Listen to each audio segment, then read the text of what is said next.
سورہ صاد تعارف. سورہ صاد مکیہ ہے اور اس میں 5 رکوع ہیں، 88 آیات ہیں، 732 کلمات ہیں، 3067 حروف ہیں. سورہ صافات کے بعد ہی یہ سورت نازل ہوئی، اس لیے اس کی ترتیب نزولی بھی وہی ہے اور اس کی ترتیب کتابی بھی وہی ہے.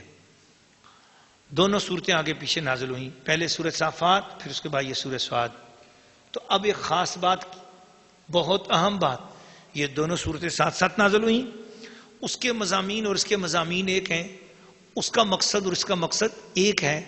بہت توجہ کے ساتھ اس میں بھی سورہ صافات میں بھی آخر میں انبیاء کی شانیں اور انبیاء کی باتیں شروع ہو گئی تھیں، اور اس سورہ صاد کا بھی، ساری سورۃ صاد کا مقصد یہی ہے، انبیاء کا ذکر، انبیاء کی باتیں. اور قرآن کو بتایا کہ یہ قرآن تو نبیوں کی بات ہے. بھائی قسم اٹھا کر فرمایا قرآن نبیوں کی ذکر ہے، بس قرآن نبی کی نعت ہے، قرآن نبی کی بات ہے، قرآن نبیوں کی باتیں کرتا ہے. اب نبیوں کی باتیں شروع ہو گئی نا، اب سورۃ صاد میں صرف اب دیکھتے چلے جائیے گا نبیوں کی باتیں کتنی کرتا ہے اللہ پاک اور کیسے کرتا ہے. تو ایک بات ذہن میں آتی ہے کہ ذکر سے کیا مراد ہے. عموماً لوگ سمجھتے ہیں کہ ذکر سے مراد ہے اللہ اللہ اللہ کرنا، یہ بھی بات ہے، بہت اچھی بات ہے. ذکر سے مراد واقعی اللہ اللہ اللہ کرنا یہ بھی ہے، لیکن قرآن کی یہ سورہ صاد بتاتی ہے آؤ تمہیں کچھ اور بھی چیز بتاتے ہیں، وہ بھی کرو تو وہ بھی ذکر بن جاتا ہے، وہ بھی ذکر ہے. وہ کیا ذکر ہے؟ آئیے بہت توجہ کے ساتھ یہ میری اس تمہید کو نوٹ کیجئے گا اور سورہ صاد کو پڑھتے ہیں.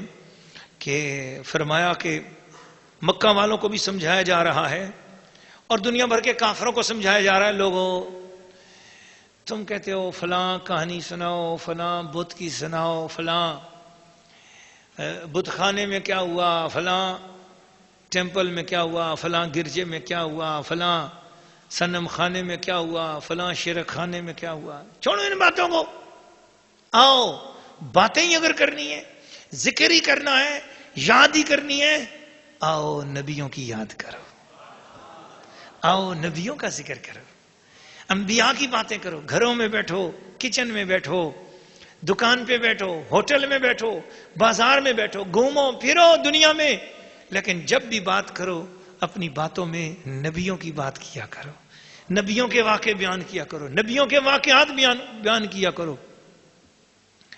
تو گویا ایک زندگی گزارنے کے حسن آداب اور حسن سلیقہ اور حسن طریقہ بتایا جا رہا ہے کہ زندگی کا گزارنے کا طریقہ، تمہاری گپ شپ کے آداب جو ہیں اس میں یہ ہے جب بھی تم آپس میں گفتگو کرو کوشش کرو اس میں کوئی نہ کوئی بات نبی پاک کی آ جایا کرے، کسی نبی کا ذکر آ جایا کرے. گھروں میں ماں باپ بہن بھائی بچے بیٹے بیٹیاں بیٹھیں، کوئی انبیاء کی باتیں کر دیا کرو. جب یہ کیا کرو گے تو تمہارے گھروں میں برکتیں اترنے لگ جائیں گی. سورہ صاد رکوع نمبر 1 تلاوت. بسم اللہ الرحمن الرحیم، اللہ کے نام سے شروع جو بہت مہربان رحم والا. صاد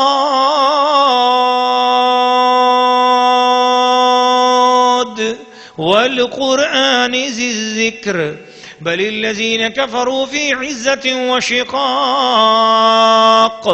كم أهلكنا من قبلهم من قرن فنادوا ولا تحين مناس وعجبوا أن جاءهم منذر منهم وقال الكافرون هذا ساحر كذاب أجعل الآلهة إلها واحدا إن هذا لشيء عجاب وانطلق الملأ منهم أن امشوا واصبروا على آلهتكم إن هذا لشيء يراد ما سمعنا بهذا في الملة الآخرة إن هذا إلا اختلاق أأنزل عليه الذكر من بيننا بل هم في شك من ذكري بل لما يذوقوا عذاب أم عندهم خزائن رحمة ربك العزيز الوهاب أم لهم ملك السماوات والأرض وما بينهما فليرتقوا في الأسباب جند ما هنالك مهزوم من الأحزاب كذبت قبلهم قوم نوح وعاد وفرعون ذو الأوتاد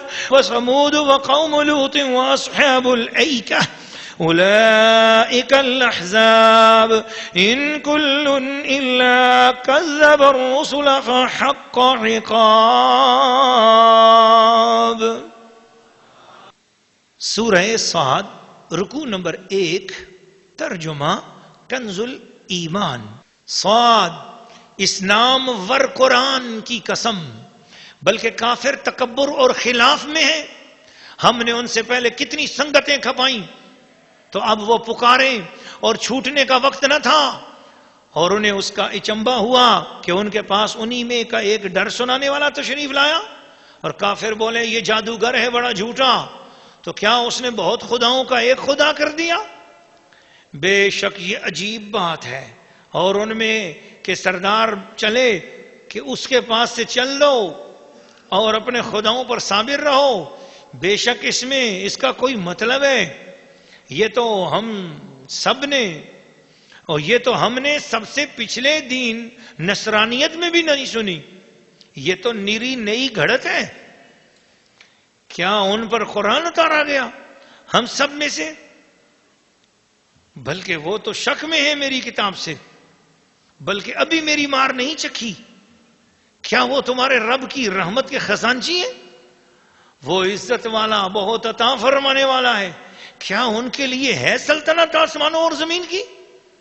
اور جو کچھ ان کے درمیان ہے تو رسیاں لٹکا کر چڑھ نہ جائے.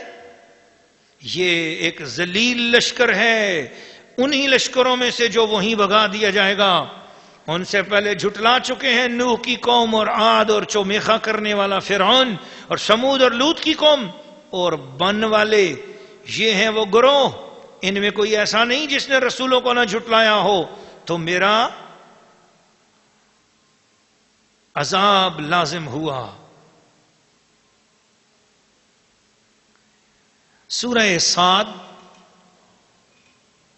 رکوع نمبر 1 تفسیر. ناظرین و ناظرات، سورہ صاد کے دوسرے رکوع کی آیت نمبر 24 میں سجدہ ہے.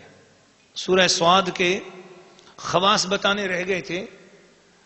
اگر کسی شخص کو بہت بڑی اور بری نظر لگی ہوئی ہو، جسم ہر وقت درد کرتا ہو، کہیں چین بھی نہ ملتا ہو، سو کر بھی سکون نہ ملتا ہو اور جاگ کر بھی اس کی ہمت کام نہ کرتی ہو، کوئی نظر بد لگ گئی ہو، یا کسی کے کاروبار کو نظر بد لگ گئی ہو، کسی کے بزنس کو نظر بد لگ گئی ہو، تو سورہ صاد جو ہے اس کو 7 مرتبہ پڑھ کر اس بدن پر یا اس چیز پر یا اس بزنس پر دم کر دیا جائے گا تو انشاءاللہ نظر بد دور ہو جائے گی. سب سے پہلے یہ بات کی گئی ہے کہ قرآن نامور ہے. قرآن ناموری دیتا ہے، قرآن عزت دیتا ہے، قرآن برکت دیتا ہے، قرآن شفا دیتا ہے، قرآن ہدایت دیتا ہے، قرآن نور دیتا ہے، قرآن برکت دیتا ہے. کتاب انزلناہ مبارک، کتاب ایسی ہے کہ خود برکت والی ہے اور جہاں چلی جاتی ہے وہاں بھی برکتیں دیتی ہے. جو اس کے ساتھ لگ جاتے ہیں انہیں برکت والا کر دیتی ہے. جو اس کی بارگاہ میں بیٹھتے ہیں ان سے ہر قسم کی نحوستیں دور کرتی ہے. لوگوں اس پاک کتاب کے عاشق بن جاؤ. اے خواتین، اے عورتوں، قرآن مجید کے ساتھ دوستی لگا لو، قرآن مجید کو اپنا امام بنا لو، قرآن مجید کو اپنا مرشد و رہنما بنا لو.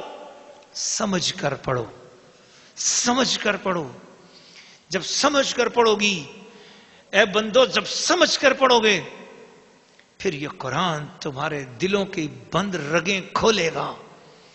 تمہارے ذہنوں اور دماغوں پہ پڑے ہوئے تالے توڑے گا، تمہیں حقیقت کی دنیا عطا کرے گا، تمہاری زندگی میں سکون اور اجالے آئیں گے۔ اللہ پاک اس قرآن کی برکت ہم سب کو نصیب فرمائے۔ کافروں کو سب سے بڑی حیرت اس بات کی تھی کہ سارے خدا سمیٹ کر کوئی ایک خدا بن جائے گا، اور ایک خدا سارے خداؤں جتنا کام کر لے گا۔ کافر سمجھتے تھے کہ جو بارش برسانے کا خدا ہے وہ بارش برساتا ہے، جو دھوپ لگانے والا خدا ہے وہ دھوپ لگاتا ہے، رات والا خدا اور ہے، دن والا خدا اور ہے، بہار والا اور ہے، خزاں والا اور ہے، شادی بیاہ کے کام کرنے والا خدا اور ہے، اور موت اور مارنے والا اور مرگ والا اور بیماری دینے والا خدا اور ہے۔ تو انہوں نے خداؤں کے بہت سارے الگ الگ کام بانٹ رکھے تھے، اور الگ الگ کام کے حساب سے الگ الگ خدا بنا رکھے تھے۔ تو وہ سوچتے تھے ایک ہی خدا اتنے سارے کام کیسے کرے گا؟ ان کو حیرت ہوتی تھی۔ اللہ کے رسول نے ان کو سمجھایا، اللہ کے رسولوں نے ان کو سمجھایا کہ یاد رکھنا، جن کو تم نے خدا گھڑ رکھا ہے یا تمہارے ذہن اور تصور میں جو خدا کے بارے میں عقیدہ، غلط عقیدہ، گندا عقیدہ بیٹھا ہے، یہ عقیدہ مخلوق کے حوالے سے ہے۔ تمہارے جو خدا ہیں ٹوٹنے کے بھی ٹوٹ جاتے ہیں، تمہارے خدا پھوٹ جاتے ہیں، تمہارے خدا روٹھ جاتے ہیں، تمہارے خدا ملیا میٹ ہو جاتے ہیں۔ یہ تمہارا خدا تمہارے اپنے ہی ہاتھوں کے بنے ہوئے، ان کے پاس تو کچھ نہیں نا۔ لیکن جس خدا کی انبیاء بات کر رہے ہیں، جس رب ذوالجلال کی انبیاء تبلیغ کر رہے ہیں، جس رب کریم کی توحید کی بات انبیاء کر رہے ہیں، وہ رب تو وہ ہے اللہ لا الہ الا ہو الحی القیوم، خود زندہ ہے، اوروں کو قائم رکھنے والا ہے۔ لا تأخذہ سنۃ ولا نوم، نہ اسے اونگ آتی ہے نہ اسے نیند آتی ہے۔ ولا یؤودہ حفظہما، اس زمین و آسمان کے اندر جو کچھ بھی ہے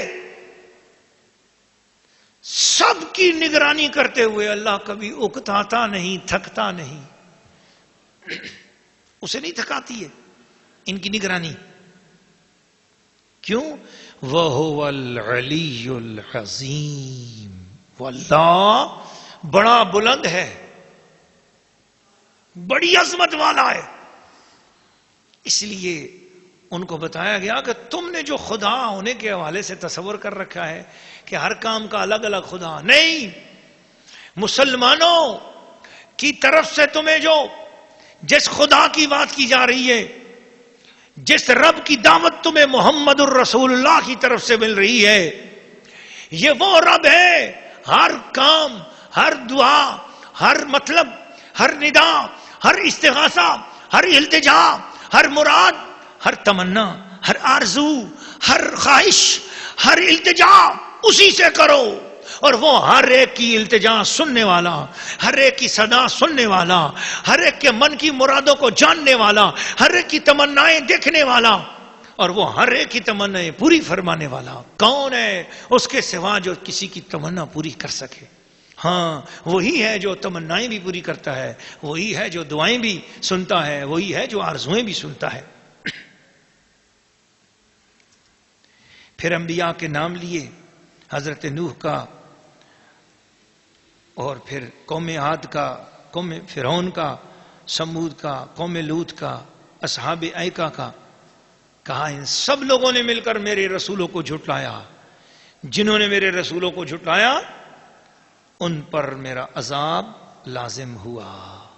پتہ چلا خدا کے عذاب میں آنا ہے تو اے کافروں رسولوں کو جھٹلاؤ گے تو پھر خدا کے عذاب میں جاؤ گے، اور خدا کے عذاب سے بچنا ہے، خدا کے عذاب سے دور ہونا ہے، تو یہ پناہ گاہ در محمد الرسول اللہ ہے۔ حضور کی بارگاہ میں آ جاؤ، اللہ عذاب نہیں کرے گا۔ قرآن مجید میں ہے، اللہ نے فرمایا ما کان اللہ لیعذبہم وانت فیہم، محبوب تو جس قوم میں تشریف فرما ہو، وہ کافر بھی وہ مشرک بھی تھے اس وقت، کہا محبوب میں ان کے کفر کی وجہ سے عذاب تو کروں مگر میری نظر میں ان کی ذلت نہیں ہے، میری نظر میں تیری عزت مجھے نظر آ رہی ہے۔ میرے منکر ہیں، میرے گستاخ ہیں، میرے بے ادب ہیں، میری توحید کو نہیں مانتے، میرے ساتھ شرک کرتے ہیں اور منہ سے عذاب مانگ رہے ہیں۔ ما کان اللہ لیعذبہم وانت فیہم، جب تک تو ان میں جلوہ فروز ہے میں ان کو عذاب نہیں کروں گا۔ اشارہ کر دیا لوگوں، اپنے آپ کو اگر عذاب سے بچانا چاہتے ہو، رحمت میں لانا چاہتے ہو تو اپنے آپ کو رسول کی چھتری کے نیچے لے جاؤ، رسول کے دامن میں لے جاؤ، رسول کی پناہ میں لے جاؤ۔ اسی لیے امام اہل سنت شاہ احمد رضا خان فاضل بریلوی رحمۃ اللہ علیہ، جن کا ہم ترجمہ آپ کو سنا رہے ہیں، وہ حضور صلی اللہ علیہ وسلم کی شان بیان کرتے ہیں کہ حضور علیہ الصلوۃ والسلام جدھر جاتے تھے، جدھر حضور تشریف لے گئے، رحمتیں ہی رحمتیں بانٹتے گئے اور رحمتیں ہی رحمتیں ملتی ہیں، لہذا جو حضور کے ساتھ لگتا جائے گا اسے رحمت ہی رحمت ملتی جائے گی۔ فرماتے ہیں نعمتیں بانٹتا سمت وہ ذیشان گیا، نعمتیں بانٹتا جس سمت وہ ذیشان گیا، ساتھ ہی منشی رحمت کا قلم دان گیا، ساتھ ہی منشی رحمت کا قلم دان گیا، آج لے ان کی پناہ آج مدد مانگ ان سے، آج لے ان کی پناہ آج مدد مانگ ان سے، پھر نہ مانیں گے قیامت میں اگر مان گیا۔